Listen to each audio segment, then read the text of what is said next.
Bonjour à tous et bienvenue pour cet épisode numéro 459 du Basket Lab, le laboratoire du jeu. Et aujourd'hui, c'est le deuxième numéro de notre top 100 participatif avec plein de mondes de médias différents. Aujourd'hui, épisode avec Lucas du projet Le Roster. Et puis, comme d'habitude, pour soutenir le podcast, iTunes, Spotify, YouTube, petit like ou petites étoiles. Bienvenue dans le Basket Lab.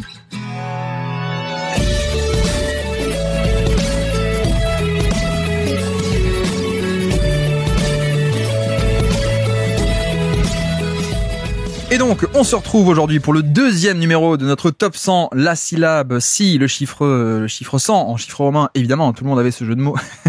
Le top 100 du Basket Lab, participatif avec plein de mondes de médias différents. Et donc, aujourd'hui, on reçoit quelqu'un qui est content d'avoir enfin re-signé son franchise player pour l'avenir. C'est Lucas, comment ça va Lucas ? Salut Guillaume, merci beaucoup de l'accueil. Très content que Josh Giddey ait prolongé, enfin. Ah ouais, hein. On s'y attendait, c'est tombé, ça y est, enfin. Ouais, enfin, c'était surtout le montant en fait qu'on attendait, mais 25 millions l'année, bon, ça va. Ouais, on va dire, tu sais, on dit avec le nouveau salary cap, ça va à 25 millions. Tu sais, c'est comme à l'époque où les anciens ils disaient 20 millions. Ah non, mais en ancien franc, d'accord. En ancien franc versus nouveau ciblier. Donc Lucas du projet Le Roster, évidemment, tu représentes le roster dans ce top 100. Tu étais déjà venu déjà d'ailleurs l'an passé. Comment tu le sens pour cette année ? Comment je le sens si j'avais un mot pour ma cuvée cette année, c'est efficacité ou inefficacité, à voir. Mais ouais, c'est ça, c'est un peu l'idée. Ouais. On va en discuter. Donc bon, avant de passer à ça, le roster, justement un peu de promo, un peu d'actu, puisque ça recommence un peu à reprendre de rythme. Enfin non, vous êtes à plein régime aussi pour l'Eurobasket, mais on se prépare aussi pour la nouvelle saison, je suppose. Ouais, c'est ça exactement. Là, avec l'Eurobasket, on avait un récap de tous les matchs de chaque journée, etc. Et puis là, on commence à préparer le début de la saison de basket européen d'abord, et après la reprise NBA. Donc ouais, pas mal d'actu en ce moment. Ça commence à reprendre progressivement. Et toi-même, hein, de ton côté, un peu de podcast, c'est ça ? Ouais, c'est ça. Alors, du coup, sur le roster, on a un flux qui s'appelle l'émission, le roster-l'émission. Dessus on héberge plein de podcasts et donc moi j'ai repris à publier le mien perso dessus, donc je vous invite à aller le consulter dès que vous pouvez, enfin voilà, à nous faire des retours. En tout cas nous on sera très heureux d'avoir des retours. Donc notre format du top 100 participatif aujourd'hui avec le roster, donc et Lucas je me trompe, attends, dis-moi, je me trompe à chaque fois, non, Lucas Folkowski, c'est ça, Lucas d'ailleurs. Lucas Folkowski, oui. Voilà, à chaque fois je suis désolé. Y a pas de je suis désolé. Donc le top 100, vous connaissez le principe, on a fait une pré-liste ensemble de 100 noms. On en prend à chaque fois 5 par 5, on les rajoute au classement et on les classe petit à petit. Donc on a fait un épisode, on a un top 5. À la fin de cet épisode, on va prendre 5 nouveaux noms. À la fin de l'épisode numéro 2, on aura un top 10, puis la prochaine fois un top 15, etc., jusqu'à arriver à un top 100, évidemment, un top 100 participatif. Et donc avant de rentrer dans le vif du sujet, notre top 100, ou plutôt top 5, et même nos joueurs du jour. Donc, un best of the rest, quels sont les joueurs qu'on a un peu laissés sur le côté, ou qui ne sont pas dans la pré-liste de 100 noms, mais où toi, tu as envie de dire, bon, lui, quand même, peut-être que ça vaudrait le coup de l'inclure dans ce top 100. Ouais, il y a un nom, moi, qui m'a marqué sur le dans la liste du best of the rest, c'est Jordan Poole. Ouais. Surtout en plus là avec toi mais non, Jordan Poole, je me dis que certes il fait pas une saison exceptionnelle ou quoi que ce soit, mais peut-être en fin de top 100 vers la 90, enfin entre 90 et 100, à la place peut-être d'un Al Horford ou quoi que ce soit, ça avait sa place, parce que Jordan Poole cette saison c'était le joueur le plus efficace sur pull-up, il me semble, donc ou l'un des en tout cas. Donc ouais, c'est peut-être la seule hésitation que j'avais là sur Jordan Poole. C'est vrai que bon, déjà s'il est dans la liste du best of the rest, c'est qu'on hésitait un peu avec lui pour le coup, et j'avais un peu tranché là-dessus parce que tu vois, moi le problème c'est la défense, quoi. La défense qui est à ce point problématique. Après c'est vrai que par ailleurs c'est un mec qui est efficace, hein, et donc on peut argumenter que par rapport à d'autres qui sont dans la liste, en fin de liste on va dire, ou qui pourraient sauter, ou qui sont un peu à la limite, c'est vrai qu'il y a ce côté où lui est efficace. Tu parlais des pull-ups, mais même au général, au général il est à j'arrive pas à trouver, il est à plus 3% relatif à la moyenne. Donc on a mis de côté l'an passé qui était cataclysmique, où c'était peut-être un des pires joueurs de NBA. Donc c'est vrai qu'il y a l'efficacité qui est pas mal. Et à quel point est-ce qu'on sous-pèse Jordan Poole est efficace versus tu vois par exemple un mec comme Jalen Green qui est pas du tout efficace, Jalen Green, mais qui a quand même une défense largement viable, quoi. C'est un peu ce type de duel, quoi. Et tu parlais aussi d'Al Horford. Alors Ford, il y a quand même une défense intérieure qui reste assez valuable, donc c'est aussi intéressant. Mais non, mais voilà, je sais pas trop quoi faire de mecs comme ça. Il y a pareil, on se posait la question sur Malik Monk, Westbrook, Chris Paul, tu vois, c'est en fait finalement c'est un peu selon les sensibilités de chacun, j'ai l'impression, mais ok, je note, et si plein de monde fait cette même réclamation, on l'inclura à la fin. Donc Jordan Poole, je note. D'autres dans cette liste des best of the rest que tu voulais un peu sauver? Non, c'est surtout Jordan Poole. Après les autres, c'est vrai que comme tu dis, Malik Monk, Russell Westbrook, c'est pas les joueurs les plus efficaces, donc ça pose souci. Et puis même en défense, c'est pas non plus des des foudres de guerre, donc non, ouais, moi c'était surtout Jordan Poole qui m'avait marqué. Après les autres joueurs, je comprends qu'ils soient pas dans le top 100. Ok, très bien. Et donc passons au classement. Pour l'instant, on a fait un épisode, donc on a un top 5. On a fait un top 5 la dernière fois. Le top 5, je peux le rappeler, mais évidemment, j'ai perdu la page pile à ce moment-là. Donc en numéro 1, on a Giannis. Numéro 2, Cade Cunningham. Numéro 3, Domantas Sabonis. Numéro 4, Josh Hart. Numéro 5, Al Horford. As-tu des réclamations par rapport à ce classement, ce top 5? Non, pas du tout. Pour l'instant, pour moi, ce top 5 est parfait.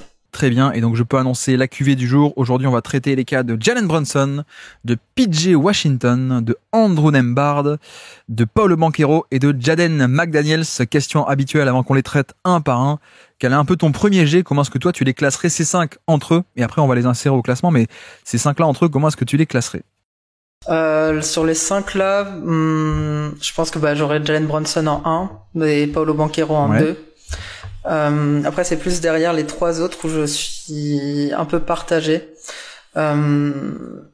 J'aurais en 5 PJ Washington, et en fait ça va être plus en 3 ou 4 qui de Jaden McDaniels ou Andrew Nembhard. Peut-être que je dirais Andrew Nembhard là avant qu'on échange tous les deux dessus. Donc en 3 Andrew Nembhard, 4 Jaden McDaniels et 5 PJ Washington.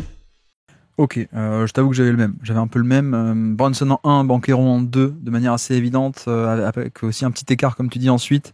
Et Nembhard, McDaniels, on va détailler un peu les profils, mais c'est défense, efficacité, etc., ce genre de choses. Et peut-être Washington en numéro 5, quoique Washington aussi, par rapport à McDaniels, c'est en 4, pourquoi pas discuter. On verra ça. Tiens, on peut y aller directement si tu veux bien. On attaque par Andrew Nembhard, notre premier joueur du jour.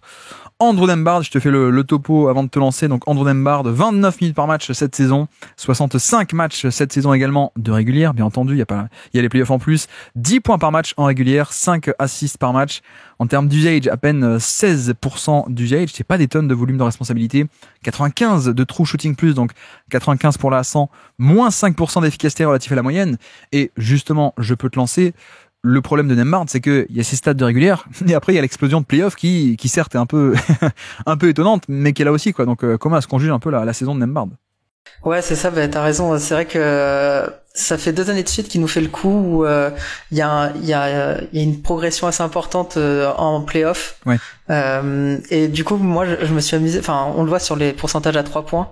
Moi, je me suis amusé non pas à prendre le pourcentage à 3 points sur la régulière ou les playoffs, mais j'ai fait un cumul des deux en fait. Et en fait, je pense que c'est ça son réel niveau. Là, cette année, Andrew Nembhard à 3 points, il était à 36%. 35-36% si on additionne régulière et playoff, et je pense que c'est son vrai niveau. Oui. Mais ce que j'aime beaucoup avec lui, c'est son côté créateur secondaire, voire connecteur à la DiVincenzo sur le backcourt. J'aime beaucoup également c'est vrai qu'il est capable de jouer on-ball, off-ball. Et il y a une progression sur les drives et sur la provocation de lancer franc que je trouve vraiment très intéressante pour lui, pour son profil. Et même je trouve globalement plus intelligent dans la gestion du pick and roll, dans ses lectures. Il profite certes du spacing d'Indiana, mais en tout cas je trouve qu'il y a une réelle progression par rapport à ça, par rapport au fait qu'il va pas au contact direct et frontal, mais plutôt il va chercher à créer le contact. C'est une petite nuance, mais ça en fait un joueur qui, je trouve, vraiment dans cette attaque d'Indiana en soutien de Haliburton, ou quand Haliburton n'est pas là, fait beaucoup de bien à Indiana cette saison. Il a vraiment doublé sa capacité à tirer des lancers francs. Il est passé de 5% de shooting foul percentage, donc à peine 5% de ses tirs, sur 5% de ses tirs, il y avait une faute qui était provoquée. Il est passé presque à 10. Donc il est passé de catastrophique à peu près la moyenne, on va dire. Donc c'est une vraie progression, comme tu dis. Mais en même temps, voilà, comment est-ce qu'on fait pour juger le joueur vu que il nous fait une explosion de playoff et en plus tu l'as dit, ça fait 2 fois quoi. Donc donc à quel point, enfin c'est un peu bizarre. L'an passé il était à 9 points par match et ça monte à 15 en playoff avec 48% à 3 points, etc. Bon, on se dit c'est une post-season, un playoff sur shove, d'accord. Et là il ferait pareil quoi. C'est-à-dire que il était pas au niveau à 14 points par match ou 15 comme en playoff. Il est redescendu à 10 points par match, petit usage, faible efficacité également. Et ça remonte de nouveau à plus de points et 46% à 3 points en playoff. Donc ça fait 2 fois un peu le même phénomène, un peu bizarre. Et je sais pas si tu vois ce que je veux dire, mais moi il y a un aspect où ce serait un peu bête de dire que la saison, enfin de prendre que les playoffs, mais ce serait bête de dire que la saison c'est aussi que la régulière quoi. En fait au final faut quand même je pense considérer les deux, même si en termes d'échantillon et de niveau de jeu tu vois là, bon certes ça fait 65 matchs de régulière quoi, donc c'est quand même beaucoup plus que peut-être des playoffs où sur un plus petit volume il y a surchauffe. Mais en même temps on peut se dire aussi bon bah surchauffe sur peut-être les matchs les plus importants quoi, avec plus d'enjeux qui comptent le plus, avec le plus de compétitivité. Donc il y a un peu ce truc assez particulier et bon, la création, c'est un peu ce qui a explosé en playoff, parce que on sait que c'est un créateur depuis pas mal de temps, mais pas à très haut volume, pas hyper efficace. Et on l'a vu jusqu'en finale NBA mettre des pull-ups à 3 points sur HDA, sur Chet Holmgren ou ce genre de choses. Mais je sais pas ce que t'en penses, mais il y a aussi la défense qui pour moi est peut-être la carte maîtresse de son jeu, parce que l'attaque peut varier entre régulière et playoff. Ça a été un peu timide régulière et c'est un peu plus augmenté en playoff, mais la défense est peut-être le domaine du jeu où on l'a toujours vu assez excellent, y compris cette saison. Ouais, c'est ça. Mais clairement, pour moi, c'est déjà un très bon défenseur du périmètre, dans le sens où il est très bon en isolation et dans la navigation des écrans. Enfin, c'est quelque chose qui, moi, je trouve vraiment très impressionnant. Cette justesse dans le jeu, dans la compréhension de ce que son adversaire direct va faire, dans ce que l'équipe adverse au global va pouvoir faire.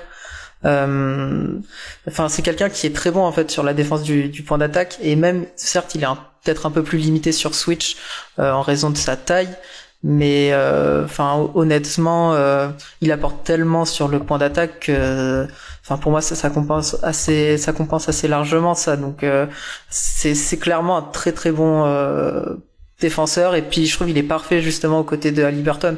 C'est ultra complémentaire les deux sur le backcourt.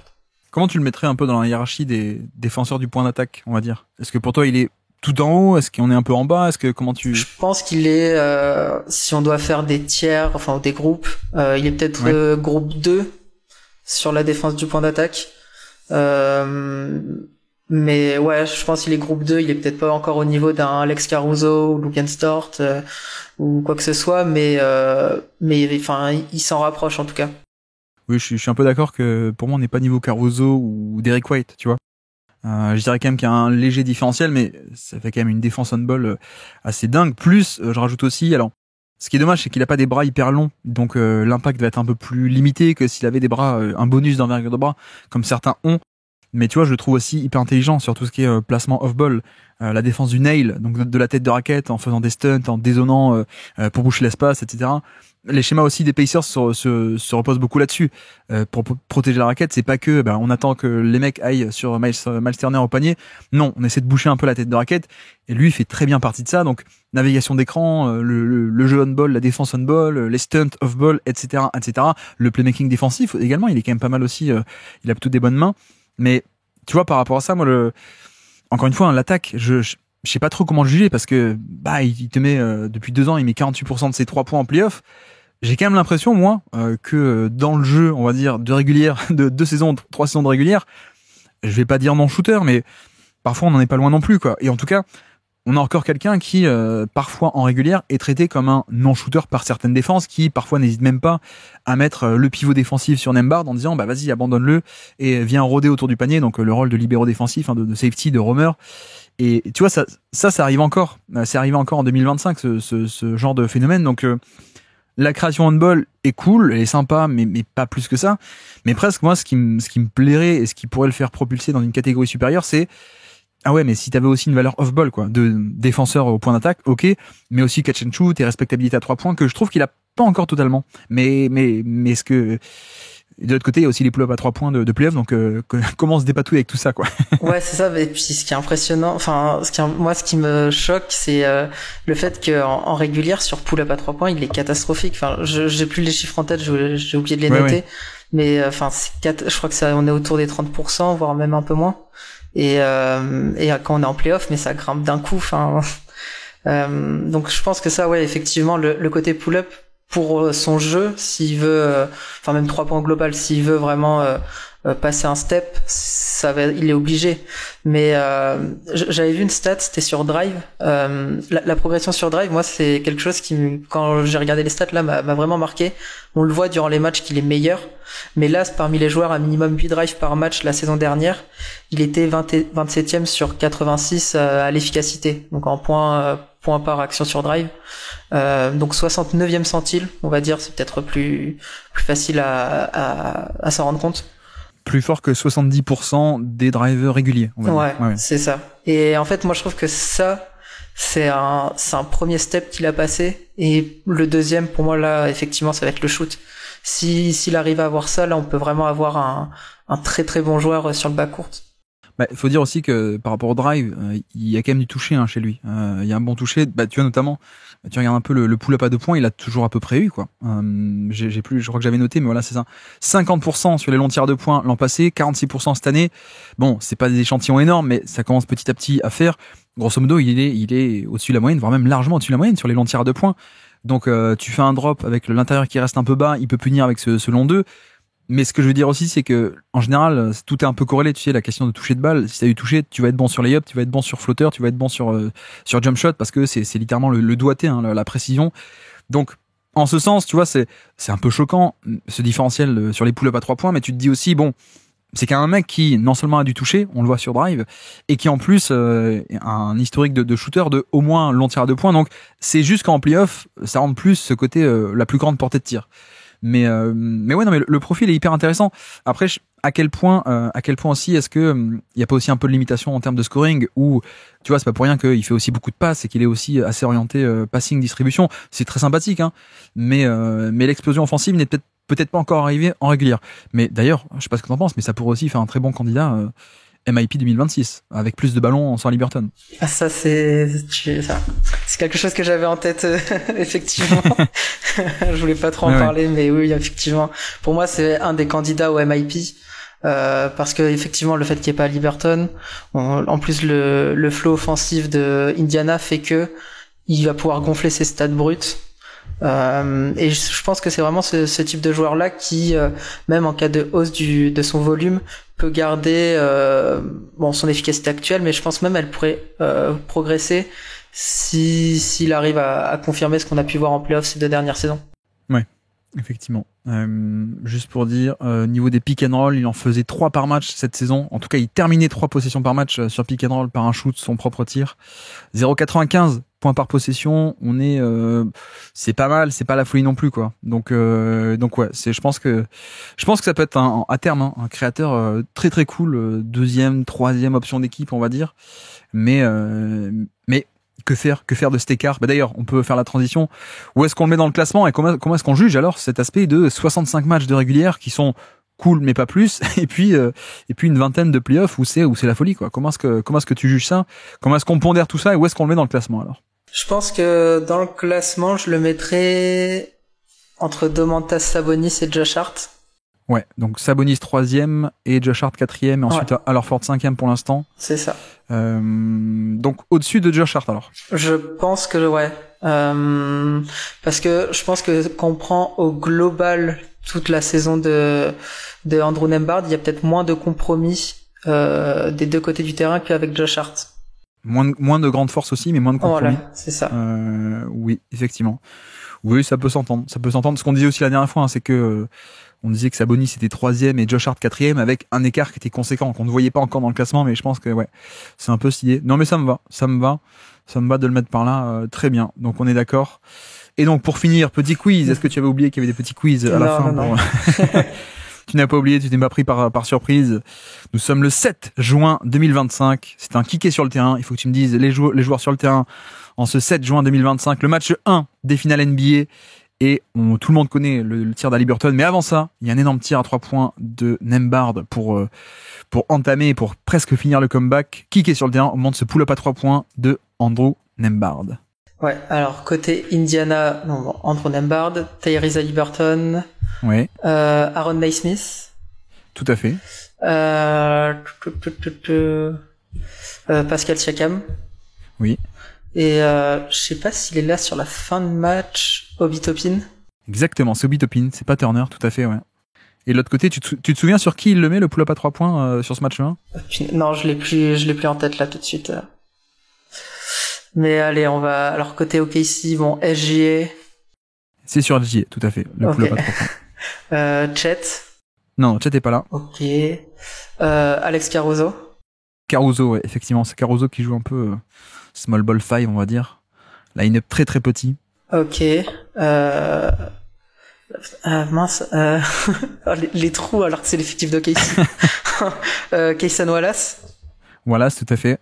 Ok. Et Jalen Williams. Williams, donc SGA, Williams, Wallace, Caruso et quelqu'un qui est ensommeillé. Ah ben non, Lugansdort. Mais c'est Lou Dort, effectivement. Lou Dort, oui, non mais tout à fait. Je le cherchais en anglais. C'est Lou Dort qui est sur le terrain.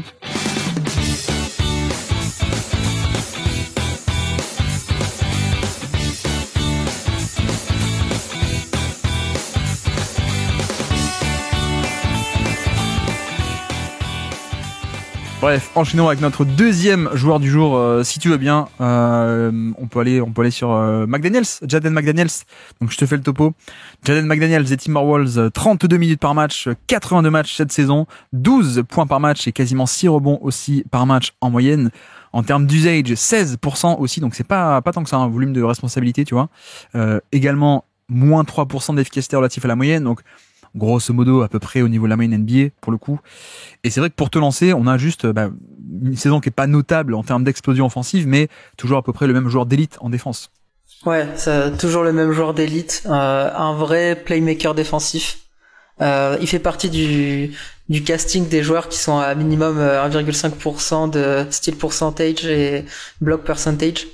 Et puis même en fait plus globalement, je trouve que c'est un joueur qui a vraiment progressé dans ses lectures défensives, à la fois on-ball et off-ball, dans le sens où c'est encore un joueur qui fait pas mal de fautes, mais il fait moins de fautes bêtes, comme on pouvait voir les années précédentes. Et ça, c'est quelque chose que j'aime de plus en plus en fait chez lui, le fait que on se retrouve avec un joueur, il a une telle envergure, il peut défendre sur presque tous les postes. Et ça en fait un défenseur qui est très très complet. Qui est très bon donc on-ball mais même off-ball, il y a quand même pas mal de rotations intéressantes je trouve de ce côté-là. Et en fait tout le problème avec lui c'est l'attaque qui, dans le sens où c'est un joueur offensif un peu frustre, qui reste peut-être un peu trop sur le shooting et qui a pas développé autre chose, sachant que le shooting lui c'est même pas encore vraiment développé. Oui, c'est un peu le point clé, hein. C'est-à-dire qu'on est sur il a fait une saison qui était assez cool au niveau du shoot. 2023, il fait du 40% à 3 points sur un petit volume, hein, pour le coup 3,5, mais on se dit tiens, ça y est, ça commence un peu à exploser. Il avait 22 ans, le shoot, et en fait non. En fait, c'est une saison parmi tant d'autres où avant il est à 36, 32, 33 et cette année 33 de nouveau à 3 points. Et c'est vrai que c'est peut-être le truc un peu frustrant, quoi, parce qu'on s'était dit bon, déjà en l'état, c'est un superbe, je trouve, un titulaire NBA avec une défense assez incroyable et patati patata, on va le développer. Mais il y a ce côté où, tu vois, l'explosion offensive n'est pas encore venue. Je sais pas à quel point il faut être déçu ou pas. Peut-être que certains avaient pu avoir des espoirs quand il avait 22 ans, qu'il fait sa saison un peu de l'éclosion titulaire. On s'était dit ça peut se développer. Finalement, ça reste assez stable. Donc, quelle est un peu la manière de voir ça, quoi? Est-ce qu'il faut être déçu du fait que, non, le volume ça augmente pas trop, les qualités de création ça augmente pas trop, ou est-ce qu'il faut aussi voir que c'est juste que le joueur il est comme il est, quoi, et qu'il a peut-être pas forcément la capacité, mais je sais pas, mais en tout cas il a pas développé encore, notamment tu vois, moi le point clé c'est peut-être le dribble qui pour l'instant limite un peu sa capacité à faire des actions en sortie dribble, en fait, en mouvement. Ouais, c'est ça. C'est ça. En fait, j'ai l'impression qu'avec Jaden McDaniels, on se rapproche beaucoup du profil à la Lugansdort, dans le sens où t'as des compromis offensifs et tu les acceptes parce que défensivement ils t'apportent tellement. C'est vrai qu'au niveau du shooting, tu l'as dit, il y a eu une année de surchauffe et finalement on se rend compte qu'en carrière il a 34,8%. Mais en fait, même à 3 points, je veux dire, il est à 34,8%. Et même sur ces 3 points, c'est des 3 points qui sont très souvent ouverts. La saison dernière, il y avait 78% de ces 3 points tentés qui étaient des wide open. Donc son adversaire était à 6 pieds ou plus, donc plus de 1,8 mètres. Et même plus globalement, il y avait 97% de ses 3 points tentés qui étaient open ou wide open.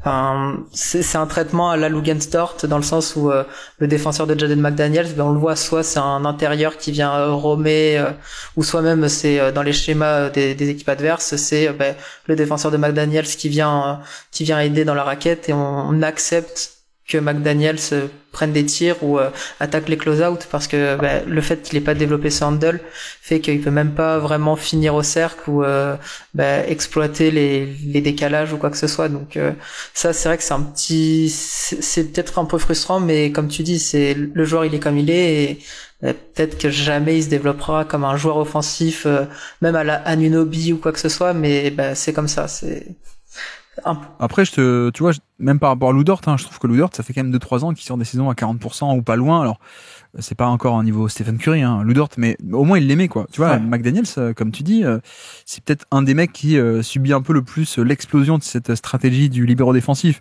où tu mets ton pivot sur un non-shooter ou sur le moins respecté de l'équipe, et tu fais rôder ce pivot autour du panier. J'en parlais un peu pour Nembhard, ça peut arriver parfois pour Nembhard, pour McDaniels ça arrive nettement plus souvent. Tu vois, c'est quand même assez fréquent. Et d'ailleurs, c'est pour ça que en finale de conf, on avait Chet qui était placé sur McDaniels. Pour ça que toujours en début de match, t'avais un ou deux systèmes pour dire allez, on fait une zoom action, on fait un dribble end off, on fait un jeu de main à main pour McDaniels pour qu'il puisse un peu cibler et attaquer Chet et l'impliquer on ball plutôt que le laisser off ball. Mais sauf que tu l'as dit, quoi. Le problème, c'est que ce manque de shoot est aussi complémenté, mais dans le négatif, par le fait que balle en main, il peut pas punir. Et c'est un peu la différence pour moi avec, tu vois, des profils à la Stephen Castle ou à la Amen Thompson, qui sont aussi des non-shooters et qui sont aussi des mecs sur qui on met un pivot défensif, mais le contre-move, c'est tiens, donne la balle à Amen Thompson, et Amen Thompson, quand il doit faire face à, je sais pas moi, on essaie de mettre Zakidis sur lui, on essaie de mettre Porzingis sur lui, Amen Thompson, il peut driver dans l'espace face à ces mecs-là, et punir, en fait. Alors, pas tout le temps, mais globalement, il peut arriver un peu à punir. C'est ce qu'on n'a pas trop avec McDaniels, quoi. Il y a un côté et manque de shoot et aussi un peu manque de skills. Mais après, bon, c'est le joueur offensif, d'accord, il est comme ça. C'est vrai que la défense est quand même assez incroyable. On voit beaucoup de la défense on-ball d'ailleurs avec lui parce qu'il est beaucoup utilisé comme ça. Mais on a parlé aussi avec Rafa, on avait parlé des Timberwolves et lui qui était fan des Wolves, il disait que à l'époque où il commence un peu à exploser en NBA au tout début, avant que Chris Finch n'arrive et l'utilise on-ball, McDaniel c'est aussi un mec qui est incroyablement impressionnant sur les défenses en deuxième rideau, les rotations, la protection de panier, etc. Parce que il est très grand, très très long aussi, et qu'il a cet impact potentiel tu vois, comment dire, de protection de panier depuis le poste d'ailier, quoi. Et presque, j'ai envie de dire à quel point est-ce que le rendu final, notamment offensif, n'est pas plus faible que ce qu'on pourrait avoir ailleurs, parce que bon, il joue avec Rudy Gobert, avant c'était Towns, maintenant c'est Randle, il y a aussi Nasrid qui est par là. Tu vois, je veux dire, en fait, il est quasiment toujours poste 3, alors que presque, j'aurais envie d'imaginer un line-up où il pourrait être poste 4, voire même poste 5, où, ok, tu manques de shoot, mais sur des line-up un peu small ball, t'es un peu défensivement le roi des petits seins, quoi, avec du switch, etc. Et ça, on l'a pas trop pour l'instant, quoi. Ouais, non, mais c'est ça, c'est vrai que défensivement, c'est tellement élite. On s'attarde beaucoup sur l'attaque, mais effectivement défensivement il apporte tellement. Je trouve que même au rebond il a progressé cette saison, dans le sens où il y a eu le départ de Karl Anthony Towns pour Julius Randle, donc oui, Randle est un moins bon rebondeur que Kat, mais même dans ses box-out, etc. On a vu un joueur qui était meilleur dans ses lectures, dans ses anticipations, donc ouais, je suis d'accord que le jour où on aura des line-up avec McDaniels et un seul 5 sur un plus long échantillon que ce qu'on a actuellement, je pense que là ça peut faire passer un cap. Après comment dire, ça peut venir aussi avec l'âge, le shoot. Je pense que s'il finit la carrière à 36-37% d'efficacité à 3 points plutôt que là à 33, oui, bon ça me choquera pas non plus. Mais tu vois, il y a un aspect avec lui où c'est un faux défenseur sobre en fait. Parce qu'en fait, à l'époque de la fac, il avait aussi un petit pull-up, il aimait bien prendre ses tirs. C'est juste qu'à ce niveau-là en NBA, pour l'instant, ça rentre pas trop. Mais tu vois, tu regardes son profil de tir, il y a des tirs dans la short mi-distance, donc des flotteurs, il y a des tirs un peu, des longs tirs de points parfois. Donc il y a encore ce côté parfois de tenter ces tirs-là. Et c'est peut-être ça qui est frustrant parce qu'on s'attend pas à ce que ça devienne une star forcément. Mais tu parlais un peu de Anunoby ou Michael Bridges, Onyx sont un peu utilisés comme ça. Prends 2-3 possessions au poste bas ou contre un mismatch et t'attaques. Et j'ai l'impression que dans cette catégorie, il est quand même moins bon que justement un Michael Bridges ou un Anunoby sur l'isolation ou le post-up occasionnel face à un mismatch, quoi. Et c'est peut-être ça le dernier truc ou l'étape prochaine, il a que 25 ans. Mais ouais, au final, ça fait un joueur qui en attaque est, je dirais quand même pas négatif, hein, même largement pas négatif, mais qui a ses limitations. Et après, la défense est quand même assez fabuleuse. Donc voilà, tu joues pas 32 minutes par match dans une équipe d'élite sans être au global assez bon. Et même voilà, il fait aussi partie intégralement de cette défense d'élite des Wolves depuis 2 ans maintenant. Peut-être la seule faiblesse, c'est au niveau puissance, le fait qu'il soit très longiligne, très grand, très long, mais que il peut un peu se faire entrer dans le lard. Mais après, tu me diras, contre qui est-ce que Luka Doncic ne peut pas, qui peut résister à Luka Doncic? McDaniels ne peut pas, mais en fait, c'est plutôt l'inverse, l'anomalie, quoi. Ouais, ça, mis à part peut-être un Anunoby ou qui peut résister physiquement ou quoi que ce soit, mais y a pas. Anunoby, Lou Dort peut-être, 2-3 mecs comme ça, mais au final, ouais. On est d'accord. Et donc, si on regarde le classement, où est-ce qu'on va intercaler Jaden McDaniels? Du coup, je mettrai Jaden McDaniels derrière Andrew Nembhard. Ok. Mais devant Josh Hart. C'est la question. Est-ce que par rapport à Josh Hart, il y a un peu de duel? Qu'est-ce qu'on fait de ça? Tu dirais plutôt au-dessus? Je pense que je le mettrais, quoique. En fait, en y réfléchissant encore. C'est vrai que ce que j'aime bien avec Josh Hart, c'est, le fait qu'il fasse tout en défense. Enfin, c'est un défenseur très très complet, encore plus que Jaden McDaniels. Mais là, pour le coup, je trouve que McDaniels, notamment sur le point d'attaque, est meilleur. Et même offensivement, je le trouve un peu plus fonctionnel quand même que Josh Hart. Donc ouais, je mettrais Jaden McDaniels un poil devant Josh Hart. Après, Josh Hart est quand même plus efficace cette année, même largement plus efficace. Là où McDaniels c'est pas efficace, moins que la moyenne, il est à moins 3%, je crois que Josh Hart est à plus 6, alors ça ne dit pas tout, parce que il prend aussi les tirs qu'il veut bien prendre, hein. Donc forcément, quand il est abandonné à 3 points, il va pas le tenter. Et je dis pas qu'il y a pas de compromis, mais il y a un écart d'efficacité, et il y a aussi un écart, je trouve, de connecting, tu vois. Ce qui me manque un peu avec McDaniels, c'est le côté au niveau passing, c'est pas la folie, alors que Josh Hart, c'est vrai qu'il y a le rebond offensif, mais surtout le connecting de le jeu off-ball, s'intercaler dans le dos d'une défense, faire l'extra pass, tu vois. Presque, ça pourrait être un peu ça l'argument pro Josh Hart devant, c'est efficacité et passing. Mais de l'autre côté, McDaniels, tu peux te dire, il y a peut-être un peu moins de compromis offensif, peut-être, sur ce manque de shoot. Ouais, mais c'est vrai que j'ai pris que en fait les aspects de McDaniels, mais c'est vrai que Josh Hart, le côté all around et le connecting, ouais, non, vas-y, je change mon choix. Tu m'as convaincu. Non, et c'est vrai comme que tu veux. Non, moi je présentais les deux parties de l'argument. Non, mais en prenant un peu de recul, etc. C'est vrai que j'ai pas pensé au profil de Josh Hart dans le détail, mais effectivement, non.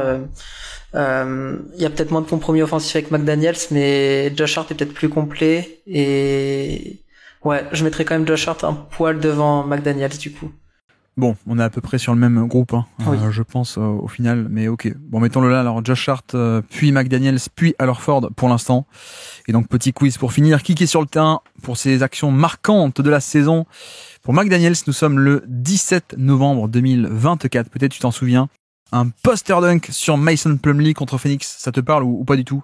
Je ne sais pas, peut-être que les fans de Phoenix, ça leur parle.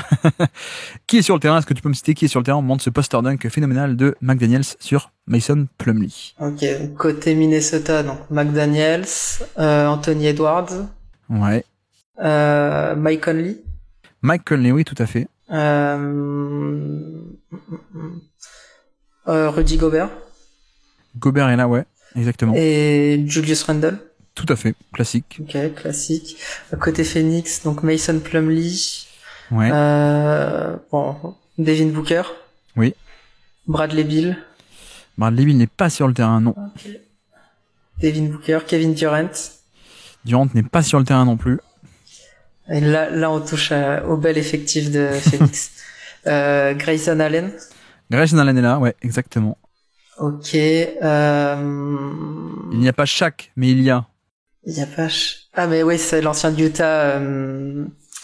Oh punaise. Ah je l'ai plus. Sur l'arrière ailier. Oui. je l'aurais pas. J'aurais plus le nom là. Une marque de voiture comme ça avec un nom double. Ça s'appelle une Rolls. Non. Ah, Royce O'Neal, oui. Exactement, la Rolls-Royce O'Neal, tout à fait. Et le dernier, c'est pas Monsieur Propre, parce qu'il est pas chauve, mais c'est quand même Monsieur Propre dans le jeu, on va dire. Oui, ok, oui. Tyus Jones. Exactement, Tyus Jones, tout à fait.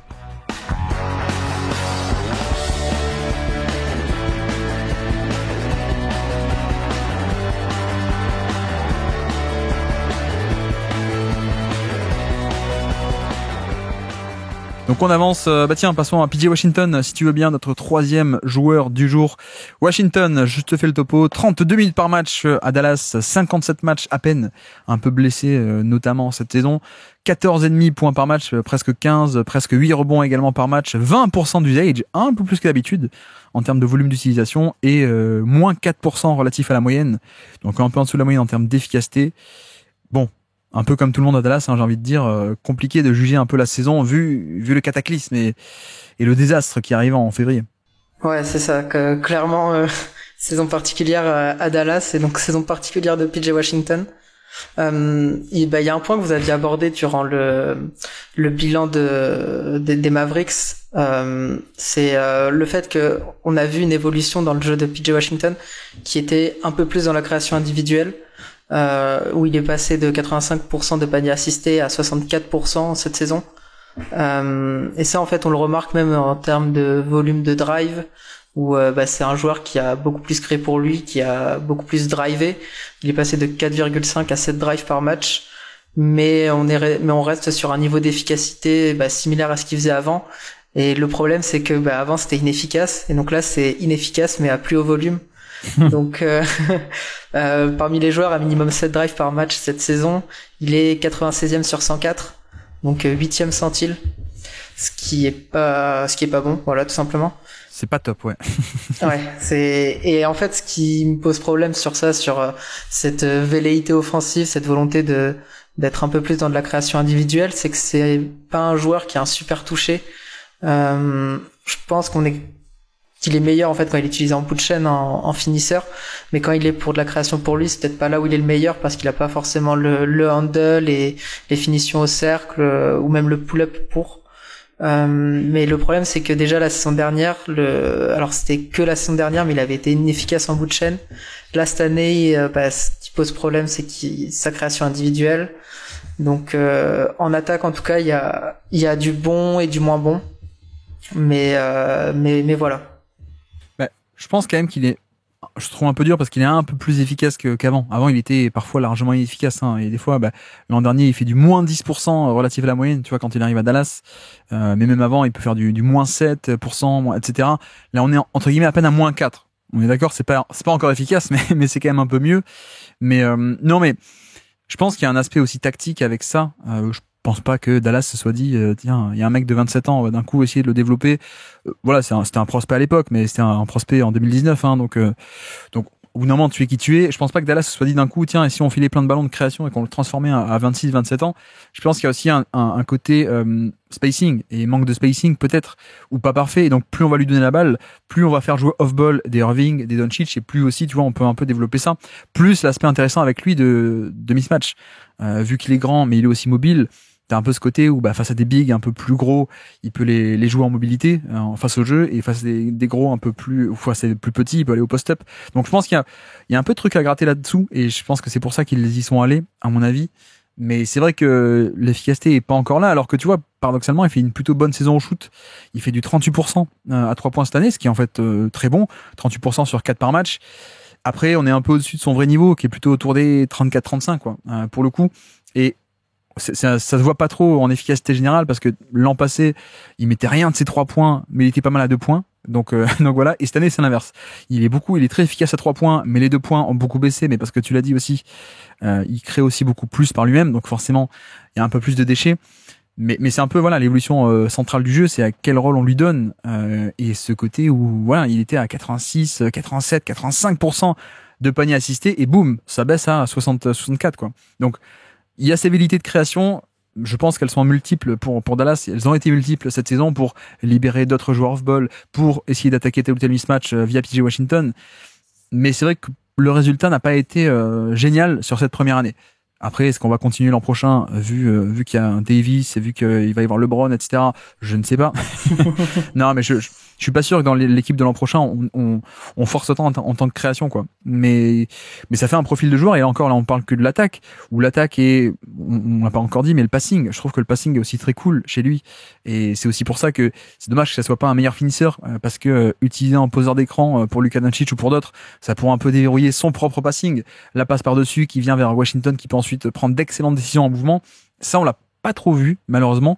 Mais Je pense que pourquoi est-ce qu'il est dans cette pré-liste du top 100, il pourra en sortir peut-être, mais c'est la défense, quoi. Et la défense, moi, je suis assez fan. Ouais, excellent, enfin, très très bon défenseur. Enfin, c'est un peu un défenseur à la McDaniels. Enfin, il diffère, mais enfin, je veux dire dans le profil physique, mais en plus musclé. C'est un vrai, lui playmaker défensif. Plus de, enfin, 1,4% de steal percentage, 1,6% de block percentage. On est vraiment sur ce joueur-là qui très bon.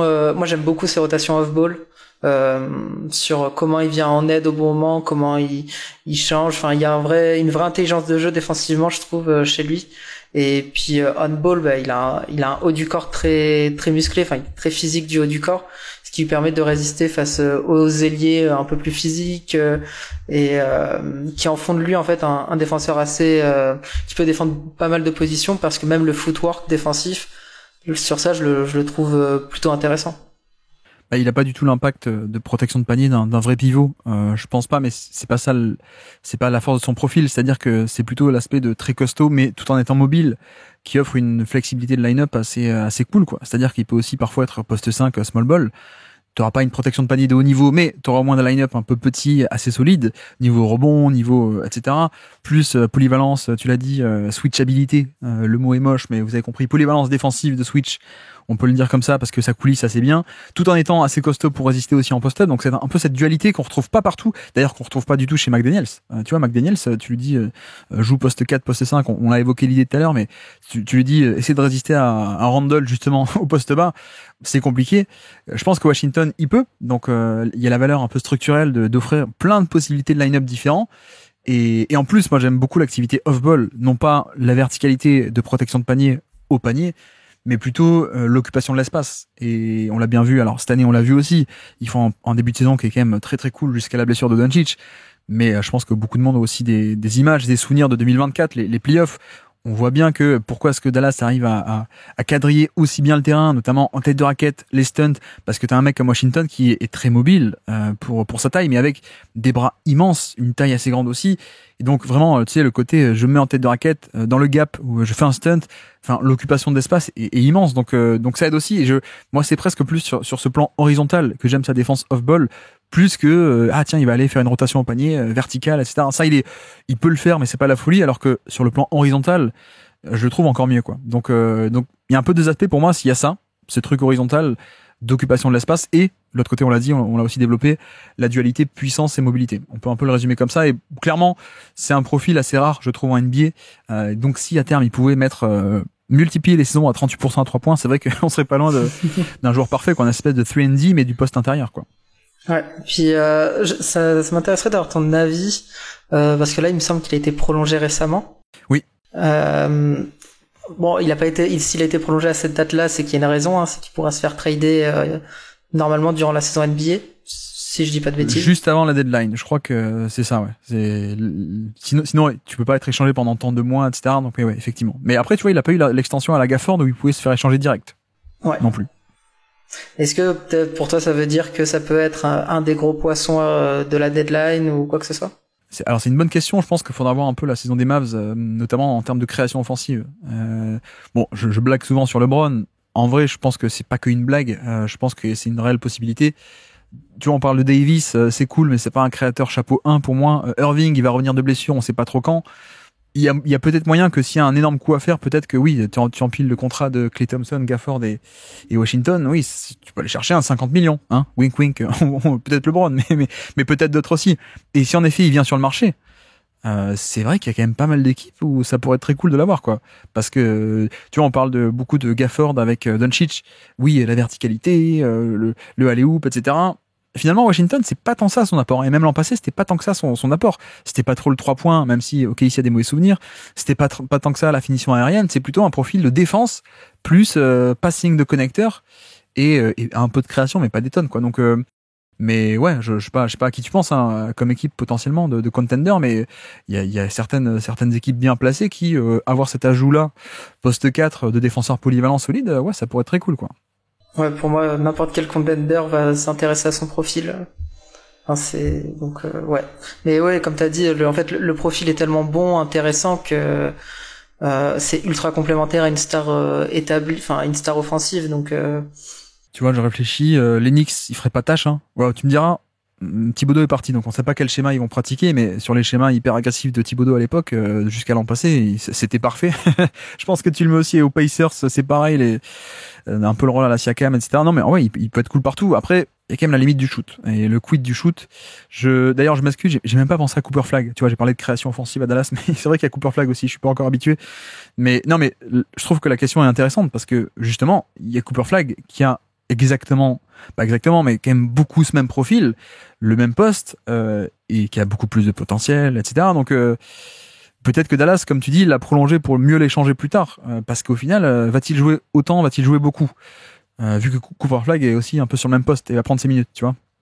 Ouais, non, mais je pense que ça va être un des dossiers à suivre côté Dallas cette saison, parce que PJ Washington, tu peux en récupérer pas mal, tu peux récupérer des assets intéressants d'un contender si jamais tu veux te renforcer côté Dallas. Donc ouais. Je crois qu'il y a un truc qui serait marrant, c'est si OKC va le chercher en se disant ouais, il va être en surchauffe à 3 points pour nous aider, et finalement ils vont le chercher, il est en sous-chauffe total en playoff, ils sont éliminés à cause de ça. Ça pourrait être rigolo. Enfin en tout cas ironique. Bref, donc voilà pour Washington et sa défense. Et donc dans le classement, alors où est-ce qu'on le projette dans ce classement avant de le projeter ailleurs, toi tu veux déjà l'échanger, mais pour 2025, alors on le met où? Bah je le mettrai derrière Josh Hart, ça c'est sûr.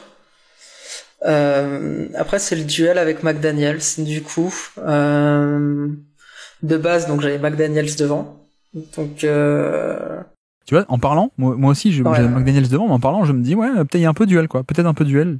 Par rapport à Allerford, ça te paraît évident? Par Allerford qui est dernier du classement, on met devant Allerford? Ouais, alors Allerford, je suis peut-être un peu trop sévère avec lui. Mais c'est vrai que offensivement, bon, il y a des limites, perte d'efficacité au shooting et enfin même globalement au scoring. Il est plus aussi efficace qu'avant. Et même défensivement, je le trouve peut-être un poil moins impactant ou dissuasif en tout cas. Bah déjà le fait d'être dans le top 100 pour Allerford, déjà en soi c'est une reconnaissance, je trouve quoi. Mais... Ouais, c'est une victoire. Mais ouais. Donc c'est vrai qu'en parlant, j'ai bien envie de mettre PJ Washington devant McDaniels finalement. Parce que offensivement, il peut faire un peu plus et défensivement, c'est un profil qui est peut-être un peu plus intéressant quand tu veux avoir des schémas de switch ou défense on ball, etc. Donc ça donnera un truc comme Josh Hart, puis PJ Washington, puis Jaden McDaniels. Ouais, je pense. Ok. Bon, je pense qu'au final, ça va être un peu le même groupe dans le top 100. Quand on aura 100 joueurs, ils seront à peu près pas loin les uns des autres, à mon avis. Mais ok, faisons comme ça, très bien. Et donc petit quiz pour terminer. J'ai dû prendre le début de saison, bien sûr, le 28 octobre 2024 pour le petit quiz. Qui est sur le terrain au moment de cette action légendaire, non, quand même pas légendaire, mais ce dunk clutch contre le Utah Jazz en transition, un dunk clutch de Money Time. Qui est sur le terrain pour cette action de PJ Washington? On va commencer côté Dallas, donc PJ Washington, Luka Doncic. Ouais. Kyrie Irving. Oui. Daniel Gafford. Pas Gafford, non. Pas Gafford, donc Derek Lively. Tout à fait, ouais. Il était pas blessé à l'époque. Klay Thompson. Exactement, Klay Thompson. Ok, et alors là, côté Utah, là, ça peut être très marrant. Keyonte George. Keyonte George, ouais, tu commences par le plus compliqué presque. Ok, Walker Kessler. Kessler est sur le terrain, ouais, tout à fait. Lauri Markkanen. Markkanen, ouais. Il y a un joueur qui a été échangé, qui est devenu à peu près le 14e arrière des Charlotte Hornets cet été. Je ne sais pas pourquoi ils sont allés le chercher. Quelqu'un qui avait piqué le numéro de maillot d'une légende des Cavaliers. La légende s'en va et directement il vient. Il se fait drafter, il prend son maillot. Colin Sexton, bah oui. C'est Colin Sexton, ouais, tout à fait, qui a pris le numéro 2 de Kyrie. Un peu bizarre, mais ok, merci Cleveland. Et le dernier, c'est quelqu'un qui est aussi parti, mais je crois qu'il s'est même fait buy out, tellement on n'arrivait pas à l'échanger. Un ancien qui a commencé avec Kobe Bryant, du côté des Lakers. Jordan Clarkson. Exactement, Jordan Clarkson, tout à fait. C'est vrai. Voilà, qui est sur le terrain. Bon, ça aurait pu être pur, hein. Pour Utah, ça aurait pu être encore pire. Ouais. Après, c'est vrai qu'en y repensant, début de saison, Utah est un peu compétitif à ce moment-là, non? Ouais, et puis même Money Time, il y a les bons joueurs sur le terrain, quoi. Ouais. T'aurais pu tomber sur un line-up avec, je sais pas moi, Bryce sans sabot, Johnny Juzang, t'aurais trouvé personne.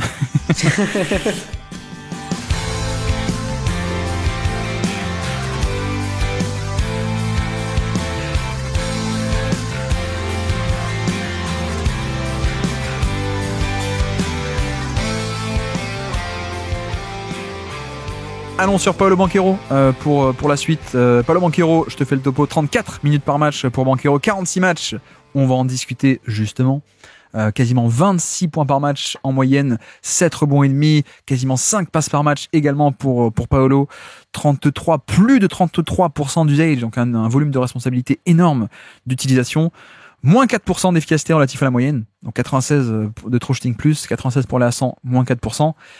Bon, c'est vrai que pour t'en lancer, là encore un peu compliqué de juger la saison puisque on a, semble-t-il, une blessure qui lui a fait manquer des matchs, mais aussi qui a semblé affecter son retour même.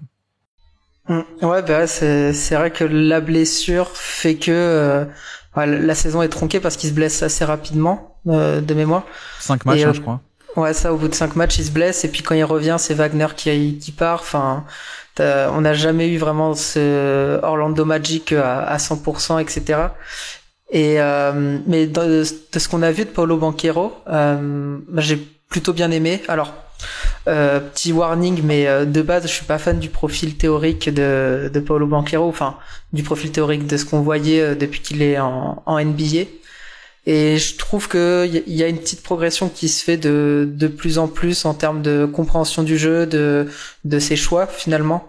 C'est vrai qu'on est sur un ball handler primaire qui est pour l'instant inefficace, mais par exemple dans le passing, moi j'aime vraiment bien ce qu'on voit. Alors je l'avais pas scouté à l'université, mais il semblerait que même à l'université c'était déjà super intéressant le passing. Ouais. Et c'est vrai que au début j'étais assez dur avec lui sur ça, et en fait en prenant un peu de recul, etc. Ouais, il y a quand même un passing qui est super intéressant. Donc en fait tout le problème avec lui c'est peut-être son profil, dans le sens où est-ce que tu as envie d'avoir une superstar inefficace au scoring avec un bon passing mais pas un passing d'élite, et une défense, je pense qu'on va en parler juste après, qui elle pose un peu plus question. Mais ouais, en fait est-ce que tu as vraiment envie d'avoir un joueur inefficace au scoring, du moins en tant que créateur principal? Mais effectivement c'est un peu là où il faut commencer. Je trouve qu'on est quand même, ça augmente, tu vois. Il y a 2 ans, on était quasiment à moins 10% par rapport à la moyenne. Ensuite, à moins 6. Là, on est à peine à moins 4. Donc, petit à petit, ça augmente. Et encore, c'est là où je parlais un peu de la blessure, parce que certes, il a manqué des matchs. Donc, il a que 46 matchs au final. Mais même les matchs qu'il a joués après son retour, pour moi, je trouve qu'on on semblait pas avoir un Paolo Banchero à 100% physiquement. On rappelle aussi que c'est un mec qui, avec la manière de jouer, c'est un mec qui se repose beaucoup sur la force de ses obliques, de là où il s'est blessé, justement. Donc, forcément, ça pose problème. Et tu vois, le tout début de saison, il avait semblé être et montrer des drives encore plus agressifs et une capacité aussi à non pas aller chercher de lancer franc, parce que ça, il avait toujours été élite dessus, mais à un peu plus attaquer le contact. Ce qui, paradoxalement, n'était pas tout le temps le cas, malgré sa grande carrure. Il avait beaucoup de fautes, ça, il n'y a pas de problème, mais évoluer à travers le contact et arriver à pleinement utiliser sa puissance et sa charpente fonctionnelle, c'était pas toujours le cas. Ça semblait être le cas en début de saison. Et c'est vrai qu'à son retour, ça a été un peu moins le cas, post-blessure. Donc c'est pour ça que je mets un peu tout ça, non pas entre parenthèses, mais il y a un côté où est-ce qu'on a vraiment eu le vrai Paolo Banchero, ou est-ce que peut-être la blessure a fait que même quand il est revenu, c'était une version qui était sympathique, mais altérée par rapport à la vraie version qu'on aurait peut-être pu avoir pour sa 3e année, quoi. Ouais, c'est ça. C'est en fait la blessure pour moi tronque vraiment sa saison, et mais comme tu dis, il y a une progression depuis sa draft à un peu tous les niveaux. Donc ouais, je trouve que ça reste un profil ultra intéressant. Enfin intéressant, bien sûr. C'est un créateur comme lui, t'en as besoin, surtout à Orlando. Hein. Après, est-ce que c'est lui qui est à l'origine du manque de spacing, ou est-ce qu'il subit le manque de spacing? Moi, je pense que c'est les deux à la fois. Donc voilà. Maintenant, c'est vrai que en défense, moi, ça c'est quelque chose qui me pose un peu plus souci, dans le sens où sa défense extérieure off-ball, je la trouve mauvaise, dans le sens où il va concéder des cut backdoor, Des fois, c'est assez criant quand même. Et puis même des fois, en fait, il va pas faire les rotations dans le bon timing, ou il a fait trop tôt ou trop tard. Enfin, c'est parfois même un peu frustrant. Surtout en fait avec le profil physique qu'il a, où enfin, quand on parlait de PJ Washington là juste avant, je me dis que ce que fait PJ Washington, Paolo Banchero, s'il pourrait le faire, mais il semble pas capable de le faire réellement sur un gros volume. Après, pour sa défense, pardon, pour aussi nuancer pour mes aller dans propos. son sens. Ouais, c'est ça. Pour aller dans son sens, on parle quand même d'une équipe d'Orlando qui collectivement est très fonctionnelle défensivement, et qui en plus se repose énormément sur lui en attaque. Donc je peux comprendre également que lui de son côté il lève peut-être un peu le pied parfois. Je te trouve un peu sévère. Je t'avoue que je te trouve un peu sévère, même si je comprends l'idée. Il est pas parfait du tout en défense off-ball. Mais presque, moi, non pas que je préfère la défense off-ball, mais je trouve que parfois il peut se faire un peu éliminer on-ball. Alors que dans la théorie, il y a un peu ce côté, il est à la fois puissant et mobile, mais c'est pas toujours parfait. Par contre, je trouve que, pour le coup, en défense collective, il est assez bien. Voilà. En fait, la nuance que je mettrais, c'est que c'est pas un mec qui va faire les actions, alors qu'on peut se dire oui, il va faire une défense d'élite en termes de collectivement. Hein, c'est une défense d'élite qui provoque beaucoup de turnover, qui va faire des contre-paniers, etc. Lui est plutôt neutre de ce point de vue-là, mais un neutre pas négatif, j'allais dire. Un neutre dans le sens où juste il est aux bons endroits, au bon moment. Tu vois, par exemple, quand il faut faire une pré-rotation ou une rotation, il est là, il l'a fait. Ça va pas dire qu'il va faire l'action et genre intercepter la balle, qu'il va contrer le ballon spectaculairement, mais au moins il est en position, il conteste et ensuite il fait le X-out, il fait la rotation. Donc je pense que globalement c'est plutôt neutre. Donc effectivement c'est pas du méga positif, mais c'est quand même plutôt neutre et ça tient très bien dans cette défense élite. Et après il y a la question de, tu vois, sur l'efficacité, enfin on en parlait, mais il y a ce côté de spacing. Comment tu disais, c'est est-ce qu'il profite est-ce qu'il subit le spacing ou est-ce qu'il y participe? C'est la question aussi de ce type de joueurs qui sont à gros volume, mais qui ont peu d'utilité off-ball. Et finalement, c'est l'argument qu'on pourrait ressortir aussi un peu pour Cade Cunningham, en un sens, tu vois. Cade, c'est très bien avec le ballon, mais un peu moins intéressant sans ballon. C'est l'argument qu'on pourrait ressortir pour des James Harden, aujourd'hui, mais même à l'époque. La grande époque, pareil pour Westbrook, pareil pour John Wall. Voilà, cet archétype de j'ai besoin de beaucoup de ballons et je suis utile surtout on-ball et un peu moins utile off-ball. C'est vrai que c'est un peu dommage, mais je veux dire, c'est pas le seul. Donc, le manque de spacing, pour moi, il le subit aussi en partie parce que quand il faut driver ou quand il faut faire des passes, quand t'as 4 mecs dans la raquette plutôt que seulement un, c'est un peu un problème, quoi. Et cela dit, là où je te rejoins, c'est que il est pas bon du tout en spacing, en shoot off ball, en catch and shoot. Donc c'est vrai que là, on peut se poser des questions vis-à-vis du duo avec Wagner, qui est l'autre créateur. On verra aussi avec Desmond Bane. Mais là, je te rejoins aussi que, il y a quand même un peu ce malus de, soit t'es avec la balle et le rendement global, individuel ou collectif, c'est sympathique, mais c'est pas un chapeau encore en NBA. En même temps, il est très jeune. Et quand il off-ball, c'est pas bien, quoi. Donc c'est un peu, voilà, comme dit, c'est un peu le modèle de ce profil de beaucoup de ballons et peu utile off-ball, c'est que t'as un peu ce compromis de, ok, quand c'est pas lui, on sait qu'il va pas apporter grand chose, quoi. Ouais, moi j'ai de la frustration. Je suis un peu frustré qu'il soit peut-être pas utilisé davantage dans des situations de short roll avec Wagner justement. De poseur d'écran, tu veux dire, pour c'est ça, un peu, ouais, je suis c'est ça exactement. Parce que je me dis que ça peut justement aider à contrecarrer son manque de shooting off-ball, tout en profitant de son passing game qui est vraiment bon, quoi. J'espère qu'on le verra avec Bane, ça, pour le coup. Desmond Bane, le duo un peu avec les deux. Mais tu vois, pareil, stat de ce point de vue-là, pour te rejoindre, à peine 40% de paniers assistés. Donc ça veut dire que 40% de paniers assistés versus 60% créés par lui-même.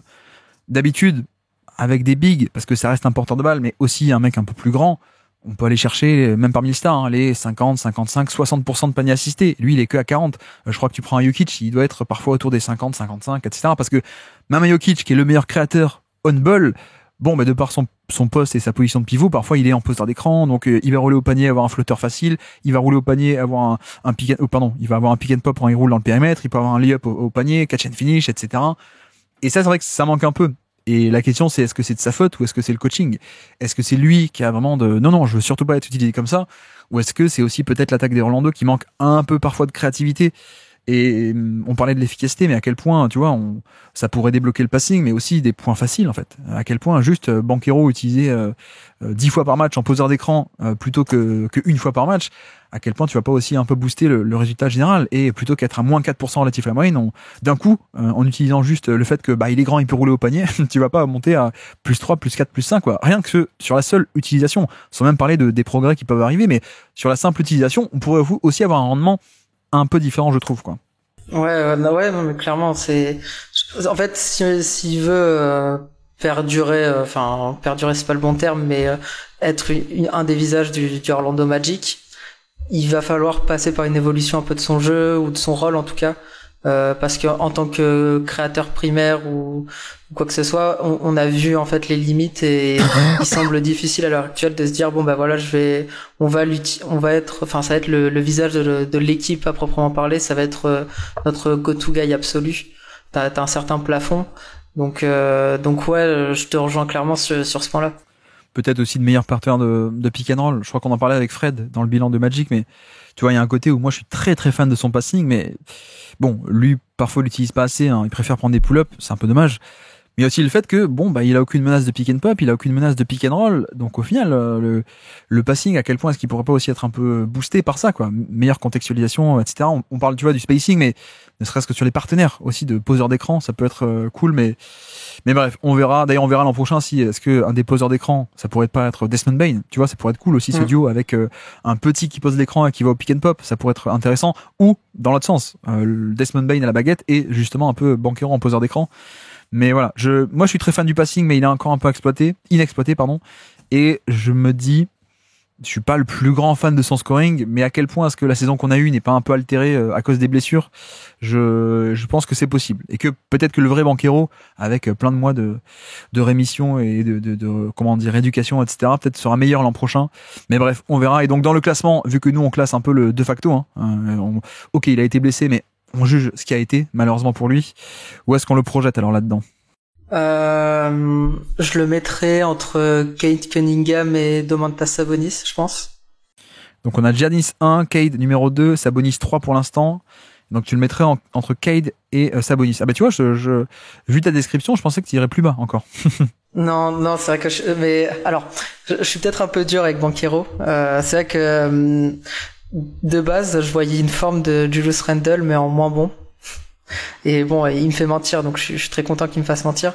Mais c'est vrai que je le mettrais devant Sabonis, pardon, parce que je trouve quand même que c'est un joueur offensif qui est meilleur dans le scoring, ouais. Et ce que fait Sabonis, Banchero peut le faire, certes. Bon, peut-être il n'y a pas le passing de Sabonis ni les rebonds, mais après en termes de scoring pur, je trouve meilleur Banchero. Je me demande à quel point je crois que je préfère l'attaquant Sabonis. Et pas sur le plan juste on liste quelles sont tes qualités, quel crossover tu sais faire ou pas faire, mais sur l'impact. Je pense que Sabonis, l'impact offensif de par le passing, dribble and off, etc., c'est quand même très très cool. Et on n'a pas ça encore avec Banchero, parce qu'on l'a dit, il n'y a pas encore le contexte, il n'y a pas encore les partenaires, le spacing peut-être.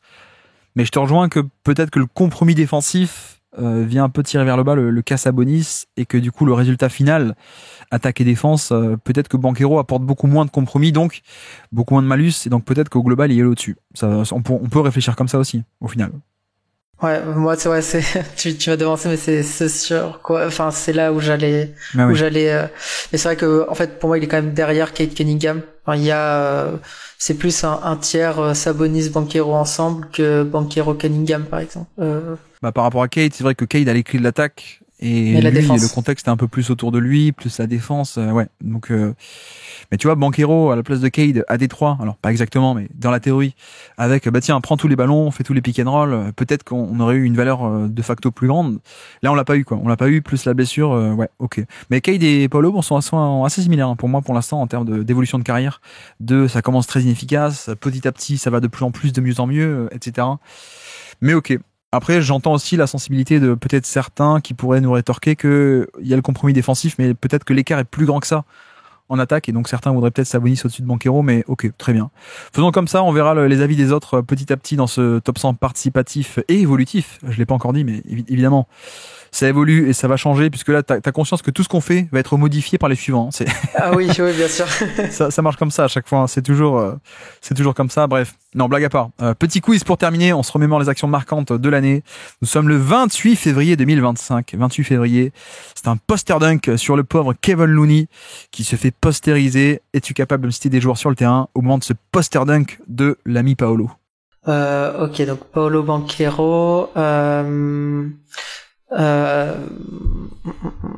Est-ce qu'il y a Franz Wagner? Non, il est pas sur le terrain. Ok. Wendell Carter Jr. Il n'est pas sur le terrain, non. Le pivot, c'est un tueur de français. Goga Bitadze. Exactement, le géorgien Goga Bitadze qui nous a fait du mal à l'Euro. KCP. KCP est là, ouais, tout à fait. Est-ce qu'il y aurait pas Jonathan Isaac? Il n'y a pas Isaac, il y a un fils d'un ancien meneur des Knicks années 90. Exactement, ouais. Le fils de Greg Anthony. Cole Anthony est là, et le dernier, c'est ce qu'on utilise pour se propulser dans les airs. Non, alors il a un homonyme, et cet homonyme est sans doute un meilleur joueur dans l'histoire du Magic que lui. Je pense qu'on peut dire que dans le classement des noms de famille qui ont joué au Magic... Mo Wagner? Non, il a un homonyme qui est largement meilleur que lui, peut-être même un des 2 ou 3 meilleurs joueurs de l'histoire de la franchise. Ok, oui, ok, pas Dwight Howard, donc Jet Howard. Et effectivement, l'homonyme c'est Dwight Howard, oui. Mais c'est Jet Howard, ouais, effectivement. Jet Howard est sur le terrain. Du coup, le jet, tu utilises pas des jets, toi, pour aller voler un peu? C'est vrai que ma conscience écologique fait que je prends pas beaucoup de jets. Donc voilà, qui est sur le terrain côté Orlando, et de l'autre côté, alors, côté Warriors? Côté Warriors, donc, tu m'as dit c'était 28 février. Ouais. Ok, donc Jimmy Butler? Il n'est pas sur le terrain à ce moment-là. Ok, donc Kevon Looney, Stephen Curry. Oui.